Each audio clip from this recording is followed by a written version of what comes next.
right, this is a this is a first for me. I'm gonna do just a little bit of a coloring on the face here. As you can see, I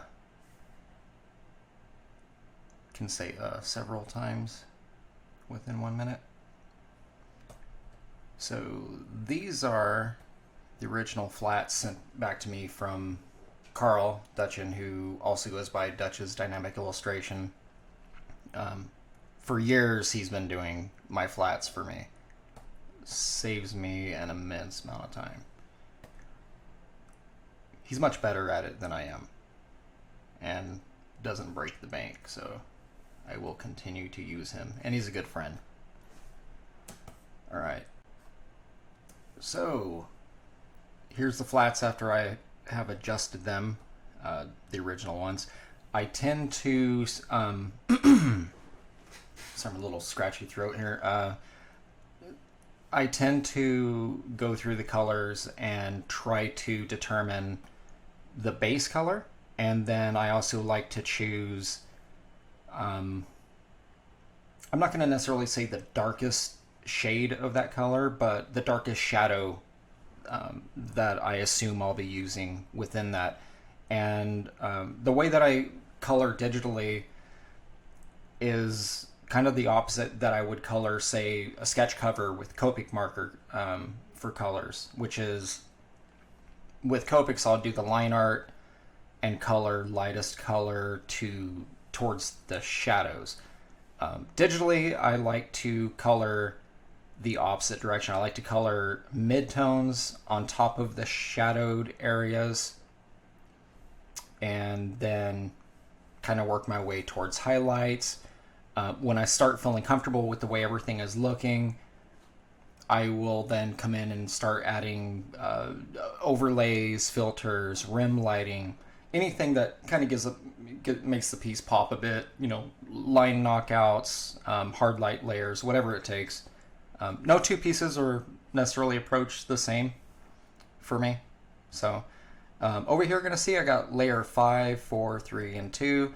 Those are just designated for myself for the flat color, my midtone, my highlight, and this darker one here that's sort of like a very dark, like a lip flat sort of color. I'm going to be using that actually for actual shadows on the skin. So like I was saying, the way that I work is, you know, like the darkest shadow to the lightest color, and then highlights, and you know, just layer upon layer. With skin, I tend to work kind of in the middle ground. I like to work midtones towards the highlights, and then in their own layers, I like to create like a blending layers. Sometimes, you know, I'll create cuts and things like that are way too harsh on soft edges, and it just makes it a little easier on myself to have those adjustment layers in there where I can create softened edges and things like that. It's real easy on the other layers when you're creating cuts. You'll kind of see here what I'm talking about when I start actually doing some real work on this. It's real easy to come in and do heavy edits there, and then later on regret it. So it's just kind of the way that I work. It's something I pulled over into coloring comics that I had worked for a handful of years in video games as a designer and doing portrait paintings and such. And that was kind of the method we had to work in the studio, was because a lot of times the portrait would go from my hand to several other hands back to me with crazy number of edits to the piece. So we would try to save everything in layers, in groups, and, you know, and then you can always revert. And so I kind of still have the same mentality with this. Okay, so real quick, I'm going to get down to business here. You see here the layers 5, 4, 3, and 2. Shift, I'm selecting them all. They're getting grouped together. These are just my colors for my color picker. So I'm going to actually, I'm a fan of naming conventions, so I'll just name that, skin tones. There you go. because with the number of layers that I work in, it's very easy as well for me to lose track of what's where and what's on top of what and so forth. Okay, so I'm just going to do the face here. I don't want to make this too long here. Here we go. We're going to start on the flats here. This is just the figure. I also created this background color, which is going to be probably more of a the darker blue-green color versus the light color. When Carl comes in and does these flats for me, he's really just selecting areas to make my job easier for coloring those selected areas. So I'm not starting from scratch, and then by the time I get to the renders, you know, you're just deflated and uninspired. So he keeps the inspiration real. All right, so here we go. I'm just going to color pick this guy here. I'm going to start off with shadows here, and then we'll get back because we're doing that next. So I'm going to create a new layer here, and I got a set of brushes here, a lot of brush tools here. The ones here towards the bottom are the ones that I tend to use the most. I'm a huge fan of this 500, but it's just way too big and I don't want to resize it. It just makes it easy to remember which one to use. So, okay, I got my new layer here. It's for shadows. And again, I'm just doing the face area here. And I work kind of messy. So here's how I work. I'm going to come in here and get a little bit of the rounded edges. I am working on a Cintiq pressure sensitive external monitor for coloring.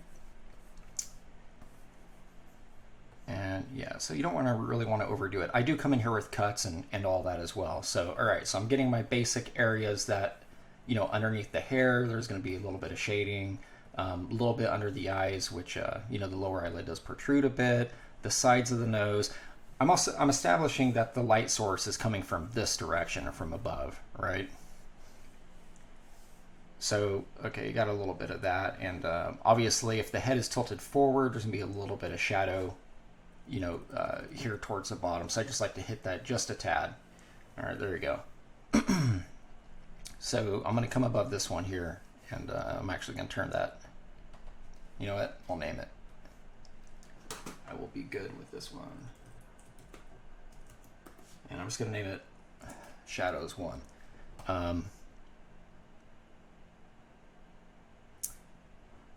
We can start with some cuts here. All right, so this is going to be Shadows 2.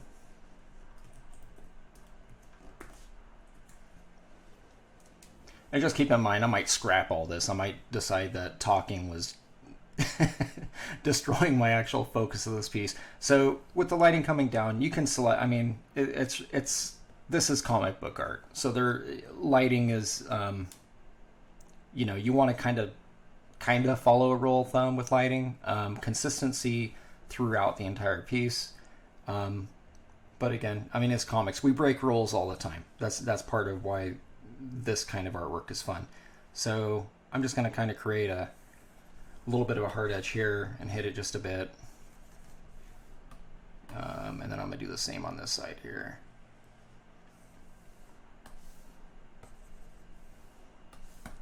I'm not completely married to these. I don't have to stick to these. And then I'm going to run in here with the 150. This one has a little bit of a scatter to it. And so what I'm going to do is kind of bring in a little bit of a cheekbone here. And this can all be adjusted later as well. This does not have to stick to the piece as I'm applying it right now. So I am a big fan. I'm right-handed. So for whatever reason, I do like to bring in the cuts on the nose on this side. I don't know why that is. So there you go. So you got a little bit of a defining line of where a shadow may drop on a nose, maybe not. And you can always, like I said, you can always come in here and drop the opacity of this where it's not so extreme, you know, whatever you want to do. If you want it like insane, you can multiply this and, you know, maybe desaturate that a bit. We're not doing that though, because I think that's quite ugly. So I'm gonna just bring it down a bit. There you go, a little bit of cut. In print, this thing's gonna be about this big. So that's about what you would see for shadows, right? And don't worry about all this stuff on the outside. What I do here is, I'll just show you real quick. So what I do here is like, here's the skin selection. On the original, Dutch had everything, all skin was the same hue. What I did was I selected the face and I believe like the knuckles or something. I'm gonna take that one So you can see here, I think the knuckles were the same. Yeah, so like the knuckles on the hand, anything that ran into things that run behind it, and I lightened them by like 9%. But anywho, all right, so select inverse, and then you come up to these shadow layers, and I'm just gonna delete that, and I'm gonna delete that. Yeah, so anyways, shadow layers there. We're going to go ahead and group them together. I think that this set, I'll do 69 there. All right, shift this here. That's together. That's going to be shadows. There you go. All right, now I'm going to take that off. We're going to create a new layer here. And this one here is going to be our first one for midtones. And that's going to be the color there. I can just show you though. So it's going to be, that's the midtone. I'm going to flip toggle the colors there. That's the highlight that I selected for this. And skin is not easy. I had the hardest time working with skin. All ethnicities. There's something about skin that it has like a almost like a plastic, you know, like you color it like plastic and water, like somewhat reflective, but it's not supposed to be reflective. So it can be tricky. So I'm going to show you real quick. All right. So what I like to do is kind of work in some of the midtones. All right. So I'm going to come in here and I'm going to cut, and this is just based on my little bit of knowledge of how light hits an actual skeleton, if that makes sense. I don't really try to look at the outline or the contours of the object. I try to think of what's underneath of it. Like this is bulging, her shoulder is bulging up, but I might not necessarily create the highlight areas at the peak. It might actually be over here, because if you have the knowledge that maybe for some weird reason human bones like had this weird protrusion right here, which is not visible based on the contour, then you would obviously throw you know, the highlight where the most light would be hitting that surface. So if that makes any sense. So again, I'm hitting these, not worried too much about the hard edges that are occurring here. The nose.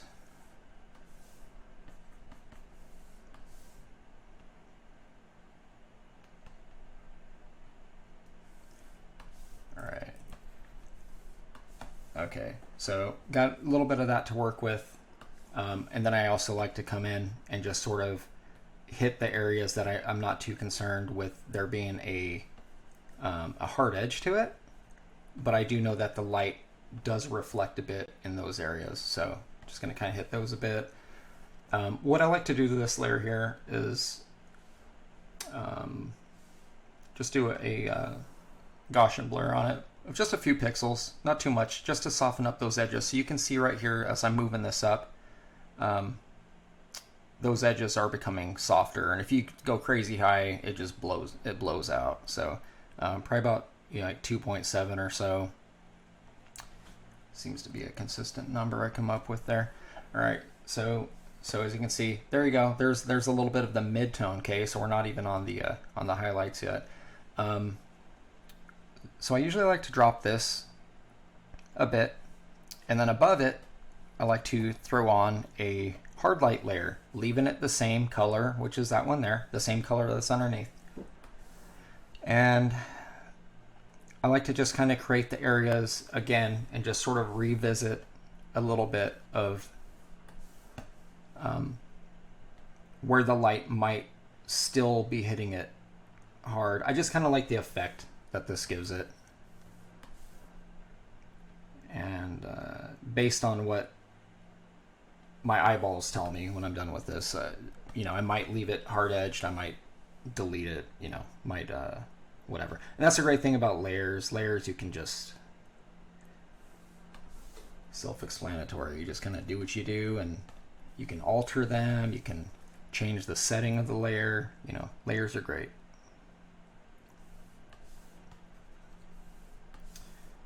And then I think it's about symmetrical there. I didn't realize that this face is not as symmetrical as I originally thought when I first had illustrated it. But that's okay.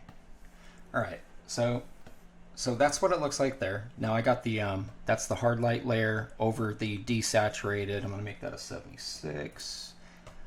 That's over top of the desaturated layer below it of the same color. Now if I remove that, now it's just a hard light. That looks kind of silly. So I think I'll leave it. No, I'm not gonna leave it. I'm gonna blur gosh in it just a bit. I want a little bit of hard edge visible there, but not too much. Okay, so that's pretty much where we're at there. Haven't even started highlights. I'm gonna move the shadow layer below this, and I'll go and turn that on and kind of see. So that's kind of where it's at. All right. So I remember this is zoomed in crazy. Like this is an 11 by 17 file. This face is about it looks like it's about an inch and a half. This face is about an inch and a half square. All right. So this thing is blown way the hell up. So anyhow, yeah, you can kind of see the effect and what happens. You know, she's obviously very fair skinned. So the shadow color that I had chosen on top of the mid has a little bit more red saturation to it. And yeah, I mean, you kind of have to think these things through. There's not, like I said, there's not really a science. I could do 15 illustrations of this same character and they would all be completely different. The consistency would be the mid-tone. As long as you keep the mid-tone consistent, you know, it'll register with the reader that, oh, that's the same character as, you know, such and such. Something else, and then, you know, I have these things grouped here.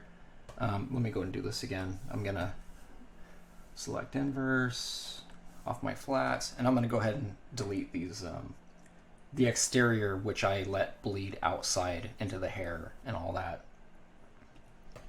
All right, so those are gone. That's looking a little tighter there. All right, so I'm gonna select these, and again, this is kind of painstaking. I'm just doing it for the face. Generally, when I'm doing something like this, I would actually do this for the entire all skin that is showing, like all skin. Anything where like there's a color fade out or a shadow going over, stuff like that, that's all after the fact. I don't mess with shadows. I don't mess with rim lights. None of that.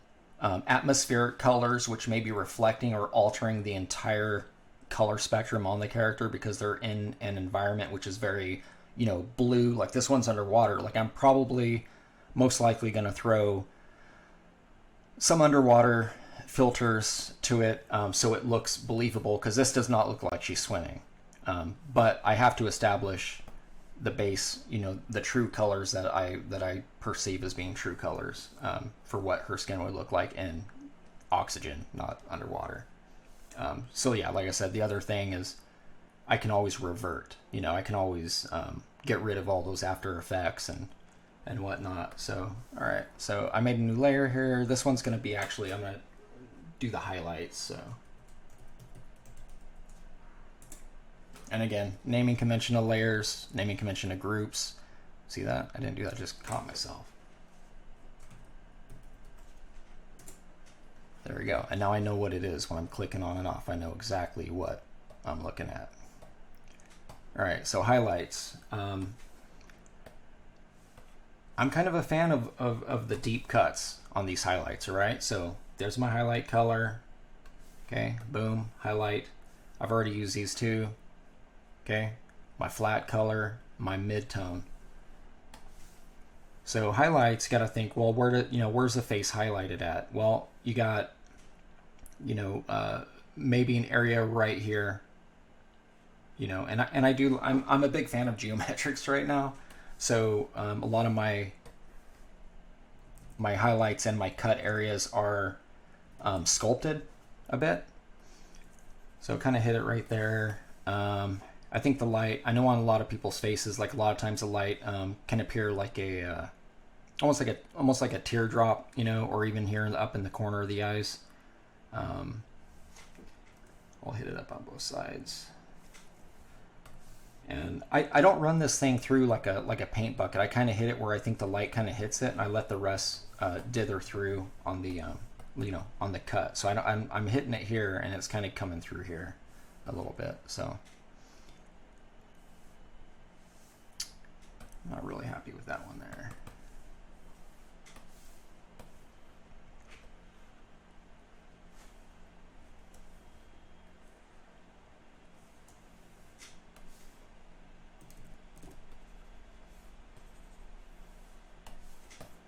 All right, so, all right, and obviously tip of that nose, that sucker's sticking out. So I'm gonna hit it right there, maybe a little bit in this area here.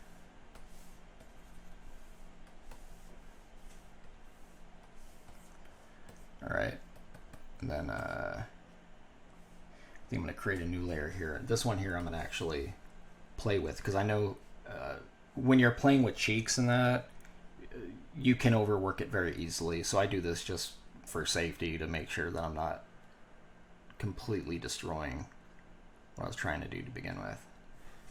All right, so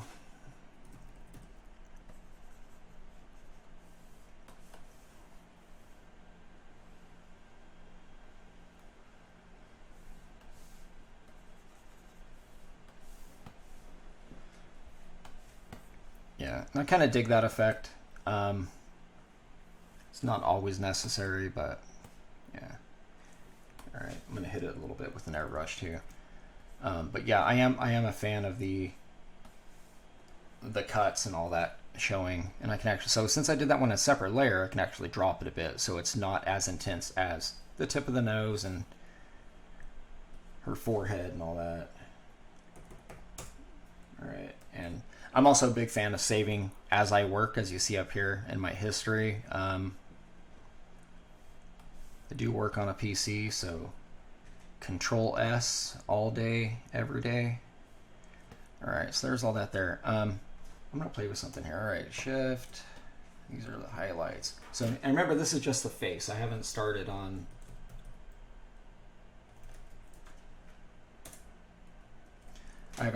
like the eyes or the lips or any of that. I haven't actually established the colors. I might actually go dark gray lips with a little bit of, you know, like a purple or so color. I haven't really established that. She is going to be a redhead. Obviously, she's based on popular Mermaid somewhat, but there's going to be some changes. It's not going to be canon. So, all right. Here we go. So we got the shadow layer here. I'm going to pull this up above just to see what happens there. Okay, so obviously you can kind of see what happened there.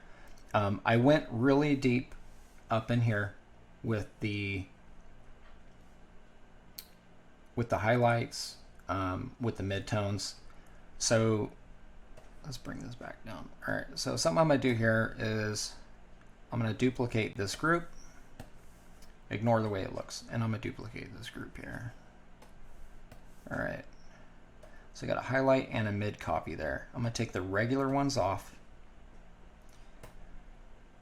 I'm going to, where is it at? I'm going to merge that group, and then this mids group, I'm going to merge that group. There we go. Okay, so now these are both layers at this point. Okay, this is a layer of all my change on that layer, and that one's a layer as well. I'm going to merge this one down. Okay, so now I just got mids.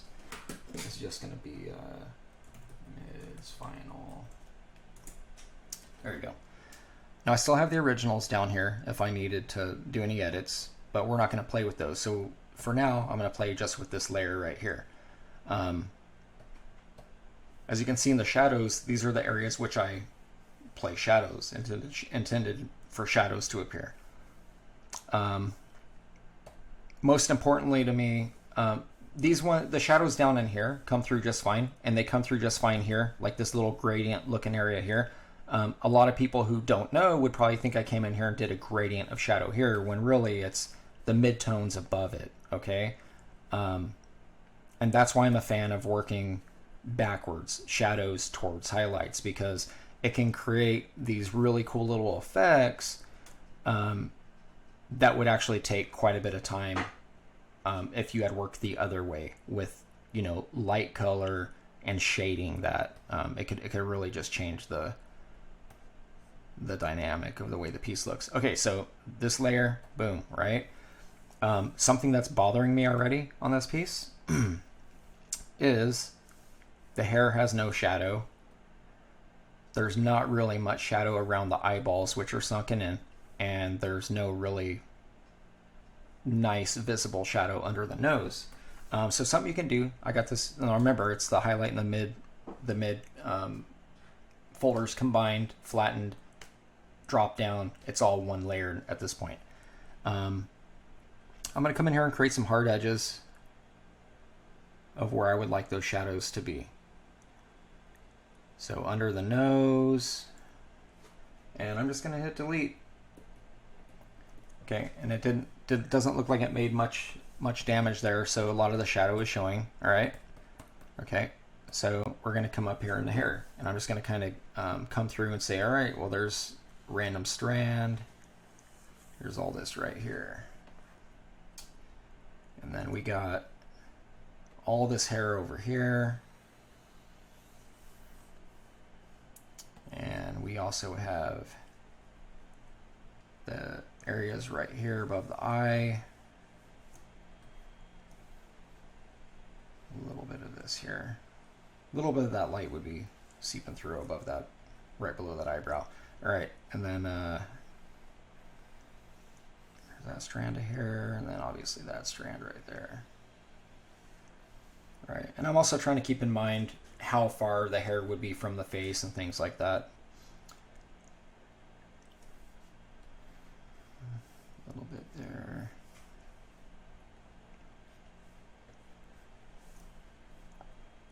And I think I'm going to hit it a little bit under her lip.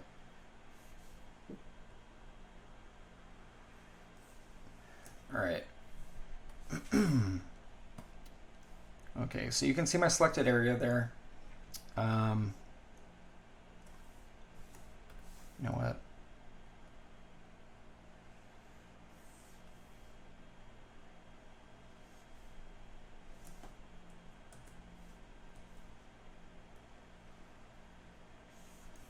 Release that one too fast. All right, so you can see the selected area there, and I'm just going to hit delete. There we go. Created shadows as intended in the layer underneath of it. So I essentially just deleted those areas of the completely flattened face renders. So yeah, you can see there. I mean, it kind of starts taking shape a bit. I'm pretty happy with the skin levels, the color saturation. These are all CMYK friendly, so this would print pretty much exactly like this, obviously in a reduced form in a comic book. So yeah, I mean that's about how I do it there. Now things like skin, which are kind of 60% reflective, I would say, compared to something like hair, which I would say is like 40% reflective when choosing something like, let's say, a rim light, right? So let's say she's in like crystal blue waters. I'd probably choose a color like this, maybe a darker blue as well. I'm going to create a new layer here. Let's just call that one rim. I wasn't going to actually do this, but why not? I'm not going to keep this layer, by the way. I'm just kind of showing you. This time I'm just going to go ahead and select it. All right, so for rim, my normal approach, like I'm just going to say, let's say the lighting is coming this direction, right? I would actually hit it with, this is one of my favorite brushes here too. this has a little bit of a bleed to it. It's kind of like think of it like almost like a crayon, with not as much grit to it. But I probably come in with like a darker blue, like so. Has a little bit of a dither, as you can see here. It's a softer edge. It's not like quite airbrush, but it's effective. So I probably come in with something like that, and then create a new layer above it. Choose the lighter color, and then choose a harder brush, maybe like a fine liner like this, and then hit that. So you have a little bit of the dark underneath. It looks kind of cool, but I mean, damn, like that pops already, and that's just me. You know what I'm saying? Like that's just me kind of showing you kind of what I would do if she was in crystal clear waters with a lot of sunlight blasting through from this general direction. Yeah, and there's lots of things you can do here too. Like let's say this one here, depending on the surface, if it wasn't skin, if it was something like leather or whatnot, I might switch it to like an overlay like that. The colors applied to the surface differently. Multiply obviously is very dark. You can do a soft or a hard light. Hard light is pretty effective. And then coming in with a secondary color on top of the darker color. Sometimes it works better to run it as a screen, a color dodge. You can see it changes the properties of that color. Like that's the flat color. It's kind of a sky blue. But as an overlay, it looks like that, soft light, and just play with this. I mean, really just play with it. Okay, now I'm going to show you something here. All right, so a lot of colors, they're big fans of this vivid light selection, right? Something I have personally found is that, especially for effects and rim lighting effects, anything, this vivid light selection, a lot of times will flip a color into a non CMYK friendly color.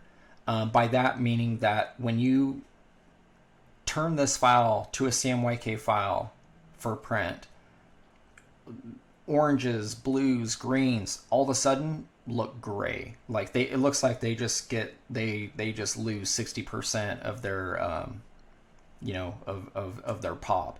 And I don't really know the reason for that. So I do avoid vivid light as a selection. Hard light's usually pretty safe. Soft light, screen is always safe. I'm not a big fan of screen, only because screen is like, I think of screen as color blast, a color plus white. Color dodge is use a color to remove from the color underneath. Hard light is take the color and give it its most extreme hard light, appeal to an object.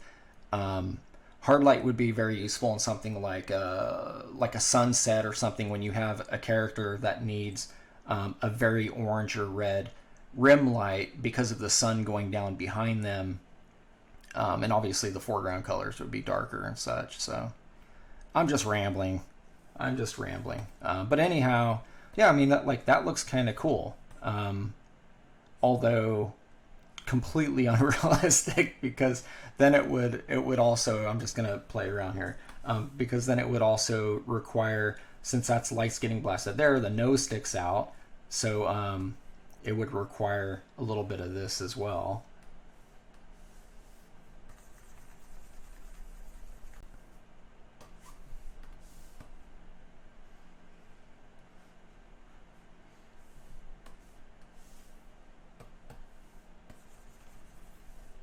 Right?